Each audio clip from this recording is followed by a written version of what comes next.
आज मी तुमच्यासोबत असा नाश्ता शेअर करणार आहे, जो टेस्टी असेल, हेल्दी असेल आणि ज्यामुळे आपलं पोट पण भरणार आहे. त्यासाठी मी घेतलेलं आहे 1 बीट, 1 गाजर आणि 1 काकडी. तर ते छान असं आपल्याला खिसून घ्यायचं आहे. ते तिन्ही मिक्स करून घ्यायचे. त्याच्यामध्ये मी इथं 4 चमचे जे आहे ते रवा टाकलेला आहे.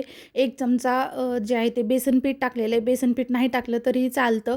त्याच्यानंतर जे आहे ते मी 1 चमचा जिरे टाकले, थोडंसं चवीनुसार मीठ टाकलं आणि अगदी थोडीशी जे आहे ते लाल तिखट टाकलं, कारण मला हे ऋतूला टिफिनसाठी पण द्यायचं होतं. आणि त्याच्यामध्येच थोडंसं दही टाकलं आणि ते थोडा वेळ मिक्स करून आपल्याला 10 ते 15 मिनिटासाठी ठेवायचं, जेणेकरून आपला जो रवा आहे तो छान फुलला जातो. तर 10-15 मिनिटानंतर तुम्ही पाहू शकता त्याची क्वांटिटी जी आहे ती वाढलेली आहे, म्हणजे आपला रवा छान असा फुललेला आहे. तर मी इथं एक नॉनस्टिकचं पॅन घेतलं, त्याच्यावरती थोडंसं तेल टाकलं. तर तुम्ही बटर, तेल, तूप काहीही घेऊ शकता.